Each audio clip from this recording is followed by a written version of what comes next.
I am calling this Committee of the Whole meeting of the Town of Gibsons to order on November 19th, 2024 at 3:30 p.m. And we're honored to be gathered here on the traditional territories of the Squamish Nation. I think our agenda is straightforward today. So I need a motion to approve, moved by Councillor Kroll, seconded by Councillor Thompson. All those in favor? That motion carries. And our first item is from the Planning Department, who are available virtually, I think? Yeah. And this is a OCP and zoning amendment for an 8-unit residential development at 702 Gibsons Way. Go to Katie to see if there is an introduction to this. I do have an introduction if I'm allowed to share my screen. Great. Okay.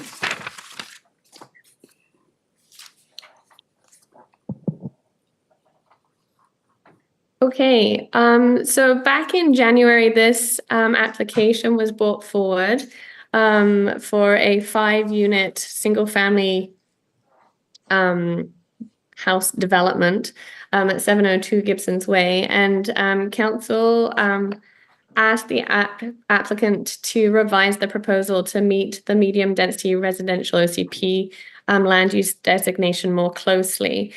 So this is just showing council a new idea. So as you can see, 702 Gibsons Way, it's on the north side. It's next to the Waltz Towing Yard, and it's also beside a vacant commercial lot. As you can see, the property is in this blue color here. It's designated medium density residential at the moment, and it's a it's an R3 zone, which currently allows for single family or a duplex with secondary suites. So the original proposal was, as you can probably remember, these 5 units. It had a one entryway from Gibsons Way, and then it had some area at the back that would be provided for a laneway. So the new... Sorry, Katie, I just want to interrupt, just for clarity's sake. Was that the original proposal from... No, this 6 years ago, or because you're saying the original proposal? I just want to make sure we're all clear on that. Okay, this is the original proposal from January of this year. So this is this current application, not from 6 years ago, no. The new proposal looks to provide 8 units. So 4 duplex buildings that have been attached by, as you can see, these decks. The idea or the intent is that there would be one side of the duplex would be a 2 to 3 bedroom apartment, and the other side would be a one bedroom unit. The 2 to 3 bedroom unit would have 2 parking spaces, and then the 1 bedroom unit would have 1 parking space. So the main question we want to ask today is the proposal consistent with the OCP? Now, the medium density residential land use designation permits townhouses, stacked townhouses, and 2 to 4 story apartments with an FSR of 0.7 to a maximum of 0.12.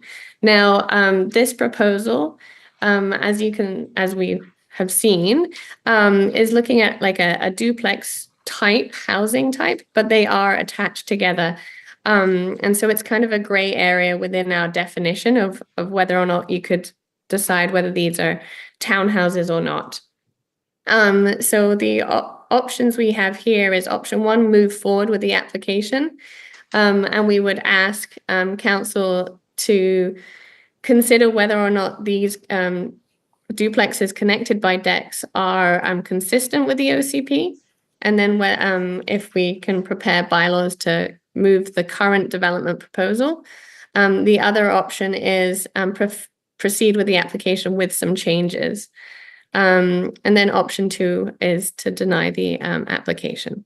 So I'll just stop it there. If you have any questions, please let me know. Okay, and I recognize the property owner is here, so as usual, I presume the property owner is available to answer any questions too, if we have any. So I'll go to council to see if there are any questions on this. I think one I'm aware of. Okay, I'll go to Councillor Lumley. It's my question too, but I know he has it as well, so. Yes, through the mayor. Well, I've got a couple questions.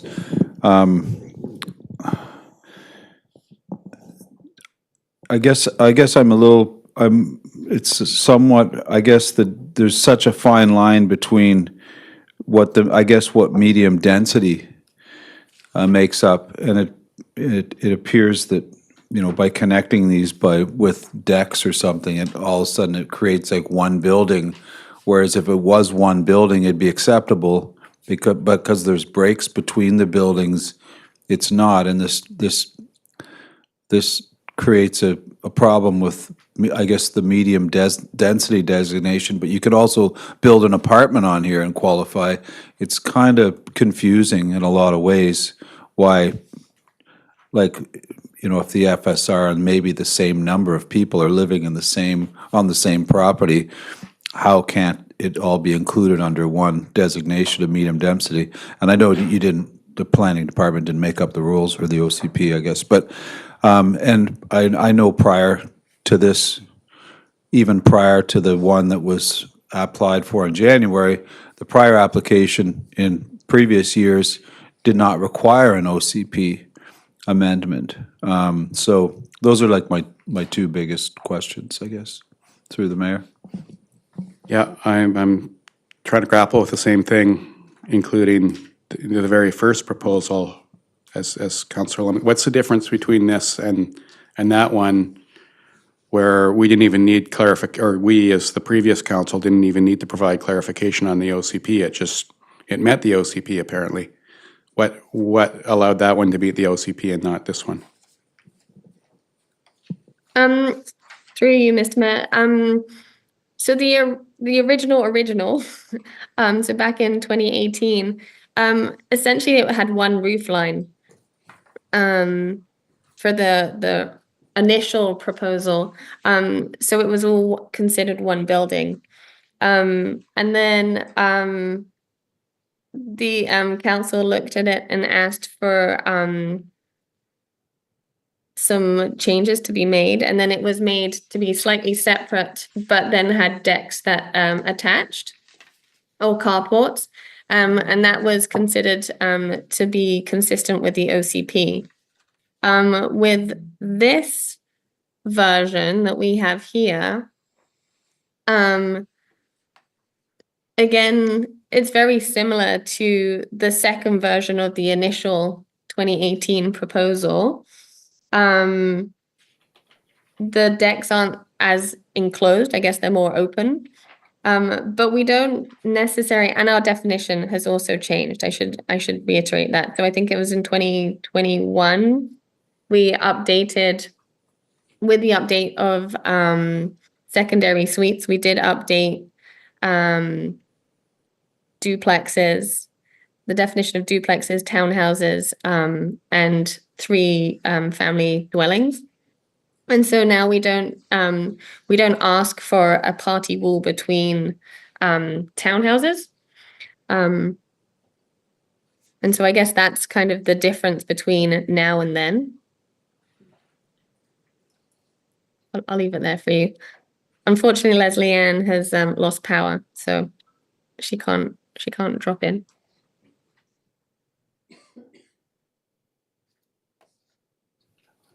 Did that answer? your questions, Councillor Lumley? No offense, but no, it didn't. I'm still confused. I mean, okay, what I got out of that, Mr. Mayor, was that we shouldn't have changed, when we did the subtle change, I guess, for, what were you saying? We did it for guest houses in 2021? We shouldn't have changed duplexes, and that's what I got out of that, because then this wouldn't have needed an OCP amendment. Is that correct? You know what I'm saying? Like, So if that change wasn't made, this wouldn't need an OCP amendment. Is that, yeah, that's a good question. sorry to interrupt. Sorry, Katie. I'm not trying to make your life difficult, although I am. So when we changed it, and then you said, oh, and at the same time we changed these other classifications. If we didn't change those, this wouldn't need an OCP amendment. That was kind of that's what I got out of that discussion. Right. Mr. Mayor, what I don't want to do is an OCP amendment. I'm for the housing. I don't have a problem with this application, this development, but I just don't want an OCP amendment. If we get around that, that'd be great. I agree, yeah. So, I mean, what would we be, like, the density is good. I'm glad the density is increased. So what would we be expecting from the property owner to change here to make this clearly within the OCP? Through you, Mr. Mayor. So the OCP talks about housing type. And so if council considers that these duplexes that are connected by decks can be defined as townhouses, this would then be considered consistent with the OCP, and it wouldn't need an OCP amendment.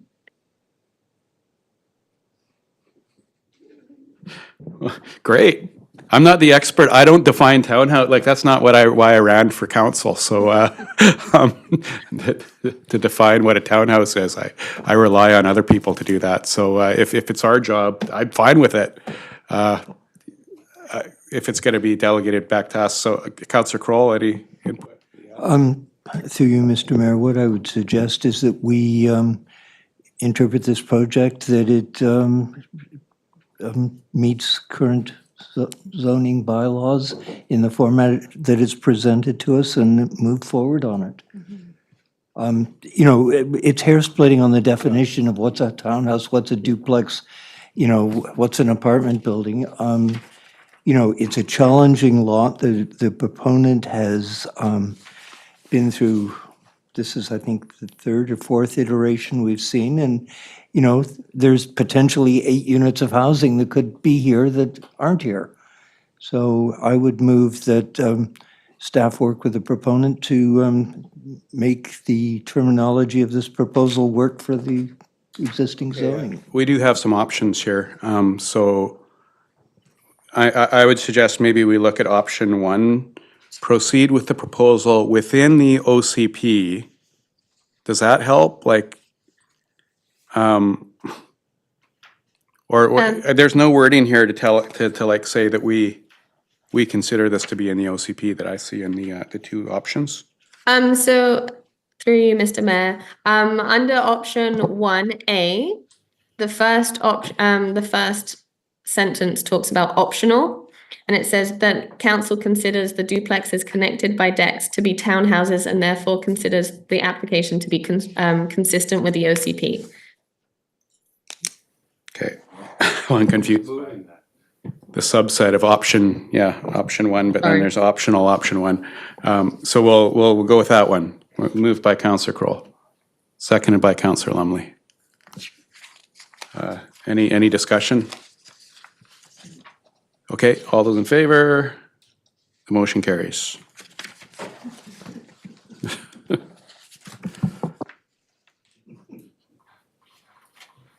4 times the charm, right? Well, there's still more steps. Yeah, Katie? Sorry, we also had a recommendation to be directed to prepare the bylaw for council consideration. Would that be something for council to think about too? That wasn't in option one, optional? That was under the optional. That's what we passed. Okay, you passed them It's all. all three. Yeah, all Okay, three of thank you those, very that's what much. was, yeah.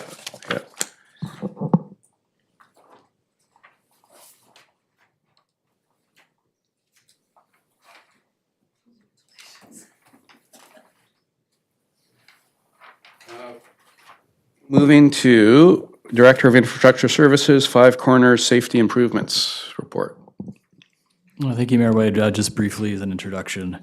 In July at the regular council meeting, there was a conversation around the Billy's Walk development, and staff were directed to provide an update on traffic implications from that development.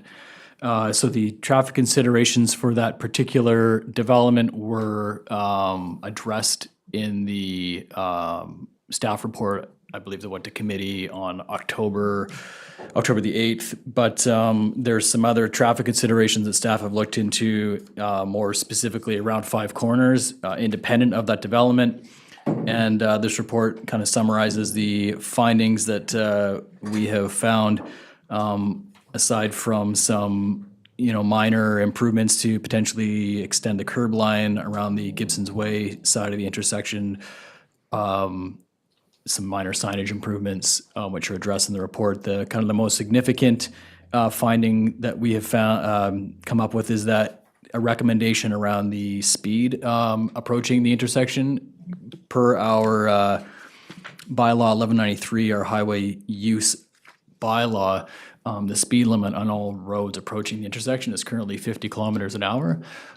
Given the high volume of residential or of pedestrian traffic in the area and difficult geometry, grades, whatnot, there's a recommendation to reduce the speed for all streets approaching Five Corners from 50 kilometers an hour to 30 kilometers an hour. And that would be consistent with the recommendations, particularly for Gibsons Way, that were made by the traffic engineer for the developer for the Billy's Walk development, where they recommended the lower part of Gibsons Way be reduced to 30 kilometers an hour. And examining the rest of it, staff are recommending that a reduction to 30K for Marine Drive. And for Marine Drive, we would recommend all the way from the edge of town. So that would be, coming in Armour's Beach, it's already 30K with the yellow signage there. We would just recommend that extend all the way to Five Corners. Gibson's Way, starting somewhere around Killarney Lane, so just before the bends at the bottom of the hill. School Road from the top of the hill all the way to the bottom, just to account for the school zone and how steep it is. We would recommend 30 kilometers an hour for the full extent of School Road. And then on Gower Point Road, starting at Wynn Road and going to Five Corners that direction. There was a conversation that we had in a workshop with council a couple of months ago, in that we did discuss the possibility of more of a broad reduction in speed limit. There are other municipalities, I believe the city of Cumberland and Bowen Island have implemented in the last few years blanket reductions to 30 or 40K. If that's something that's interested, whether that would be townwide or in Lower Gibsons, we would suggest that that be assessed on a kind of a more broad, would take a little bit more consideration, some more public engagement. As far as the reduction in speed to 30 kilometers an hour, just the approaching streets, our recommendation is that that could just be implemented through a fairly brief communication campaign through town website, social media, the newspaper, and could be implemented quite quickly. So I'll look to council for any questions or committee. Thank you. Councillor Kroll. Thank you, Mayor White. Through you, Mayor White. I recall from that workshop, one of the things that was to be considered was the implications to the public transit, the bus company, and what it might do to their schedule. So I'm just wondering if there was any feedback from BC Transit. Thank you. Through the mayor, I did reach out to the SCRD Transit. Did not receive a response. I think given the relatively minor or short distance from the edge of town to Gower Point Road, where the bus route would be impacted, I can't imagine it would have more than maybe a 1 minute 2-minute reduction or change to the schedule, I would say would probably be negligible. The broader reduction certainly would be, and they would be one of the stakeholders. I also did out of that workshop reach out to the RCMP with a similar question as far as enforcement and what enforcement would look like on a more broad term, and again, received no response to date. Councillor Lumley. Yeah, through the mayor. I guess process is something I guess I didn't, because when I read this report, I kind of thought, yeah, we talked about reducing all the speed limits to 30 kilometers an hour. I mean, part of that was based on electric golf carts, but there's the safety component. And I guess maybe the other factor is with as far as people getting places or people being in a hurry. I think I read somewhere that I know people get mad when someone's doing like 60K on the highway towards Seashell, but the difference between that and 80K is like 2 minutes or something, like for that whole stretch of street. So I don't think slowing down is going to impede anybody from getting somewhere on time. And again, you have the safety factor. So I'd basically be, I'd be in favor of reducing all the speed limits, do like a blanket speed limit thing. If we're going to go through this process for these streets, I mean, if this has to be done, I guess, for the project relevancy quicker, then do it. But if we could do the whole thing, I'd be in favor of that. Got Councillor Thompson next, and Councillor D'Andretti. Thank you, Mayor. I appreciated how you highlighted many areas of concern. So it was great to see that there's so much thought put into that area, because we know what's happening down there, and it's definitely a reduction of speed limit is going to make a big difference in that. So I support what's being proposed here, but I also like the idea of us looking at this for the future transportation master plan and doing a big reduction in speed zone. Okay, Councillor D'Andretti. Thank you, Mayor. Yeah, I fully agree, especially what I feel a lot being a tourist town. You know, when people from the city come here, they come wired. The same way when I go to the city, I'm a little bit too slow for them. I notice now, and I live in the big city, and I wasn't. So there's a mindset, you know, that they try to speed. So having the awareness of the full city, and hopefully with good signage, that, you know, anyone become really aware, I think is important, because I see a lot of people driving a little bit too fast with big trucks in small streets, and especially we are incentivizing active transportation, so it's totally coherent that we do that. So yeah, I'll move the recommendations. There's a mover and a seconder, Councillor Kroll. Do you want to speak on it too, Councillor Kroll? Go ahead. Just through you, Mayor White, there was just recently an article in one of the, I forget which paper it was, but Gibsons was listed as one of the top 10 laid-back communities. So if we're going to have the reputation, we might as well practice what we preach. Good point. Yeah. Councillor Lumley. My only concern, Mr. Mayor, is that like reducing part of a road to a slower limit than you know what I'm saying? Like, say you're just driving from North and School down Gibson's Way, and it says, you can rip down here at 50, but then as soon as you turn that corner, you better slow down to 30. It's a bit of I would just assume that there'd be some risk that people won't understand that. I mean, I guess signs will help, but I mean, anyway, I just, again, I mean, if you're gonna, half the street's gonna be 30, you might as well have the whole street 30. Yeah, well, we'll be looking at a townwide reduction as part of this motion in the transportation plan.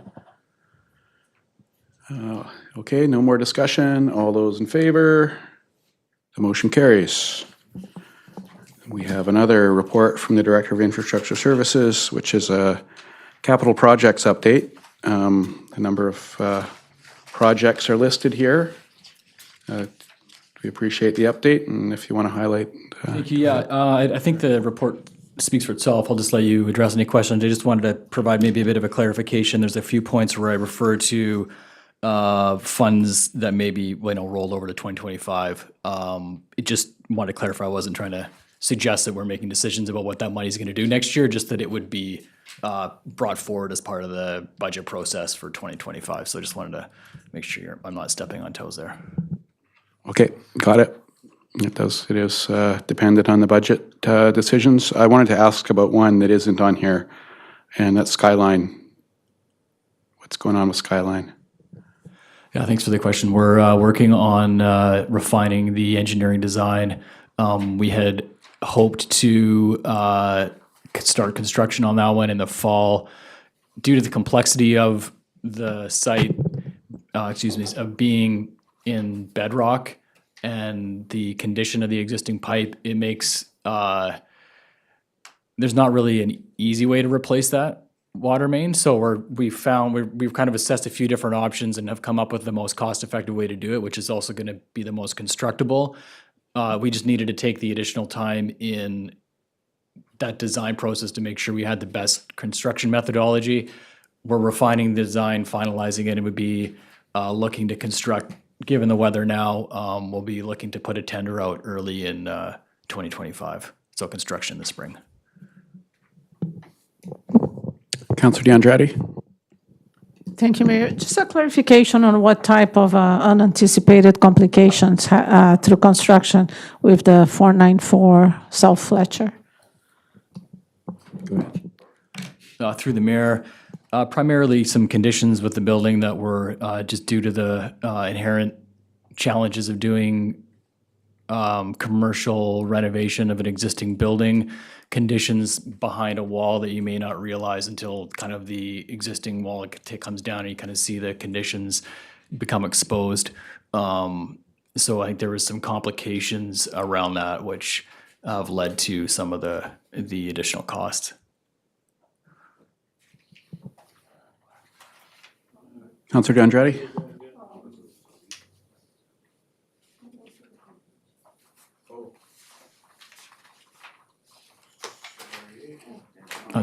Just to clarify, this is just for information. There's no recommendations.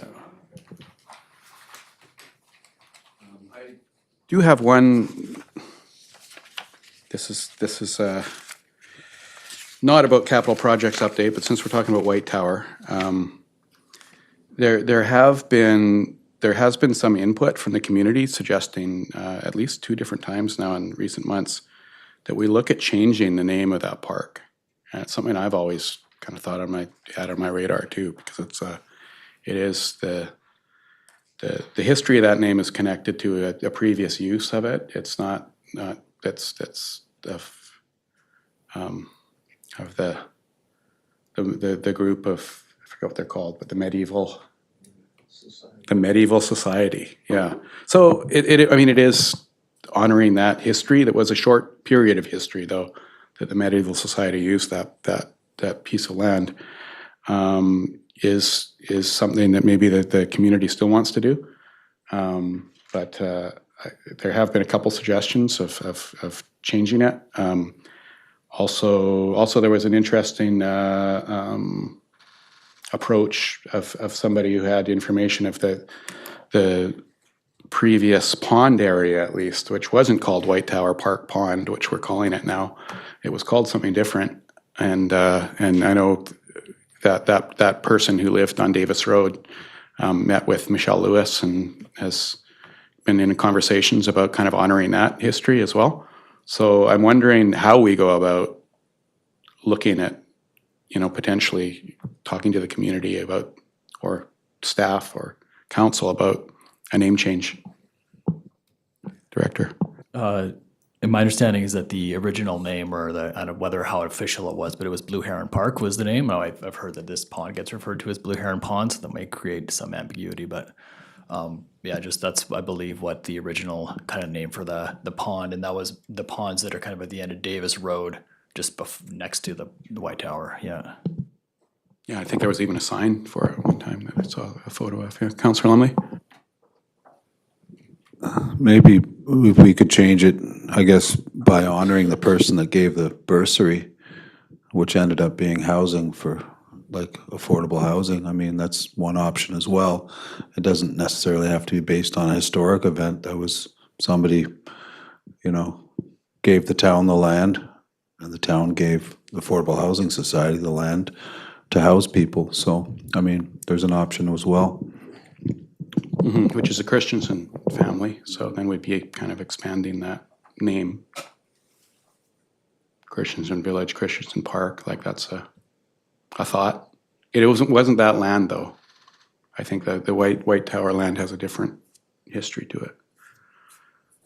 But I'm looking to staff too to just kind of, because I've brought it up informally before and said, hey, somebody else sent an email before suggesting this, or suggested it to me on the street. I think someone suggested something to Rebecca once in a phone conversation. Where, like, what process do we follow to move this informal conversation to? Through you, Ms. Mayor, if I may. Right now, the naming of places, it's really at the discretion of council if you wanted to do that. Our bylaw, we have a places and street naming bylaw, so it'd be sort of one place, but it primarily deals with streets.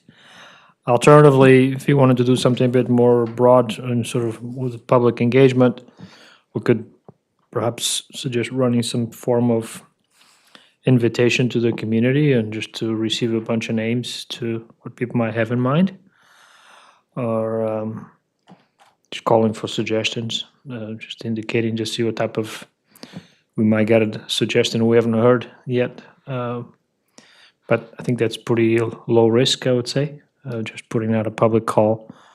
I'm not doing that right now. I'm just putting out a public call to with suggestions for naming that space, because it is very special and it's more defined now, and we expect the use to substantially increase on the space when it's all completed. So. Okay, well, we've had this public discussion on it now, so maybe we'll get a little more public feedback one way or the other, which would be helpful to hear from the community on this.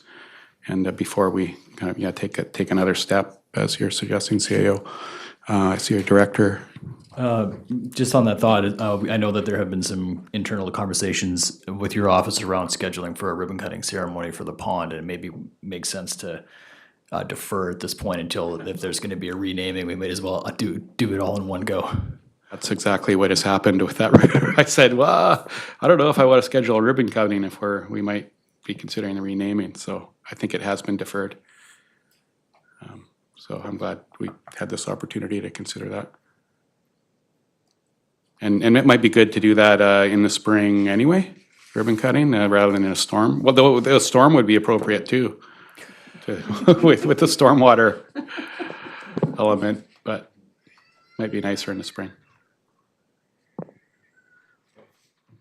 So that was for information.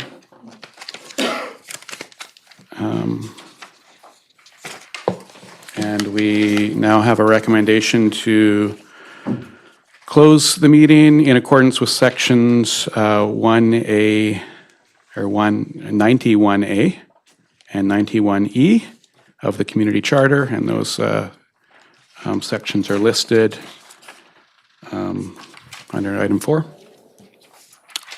Moved by Councillor Thompson, seconded by Councillor Kroll. All those in favor? We're closing the meeting. Now I see the property owner of one of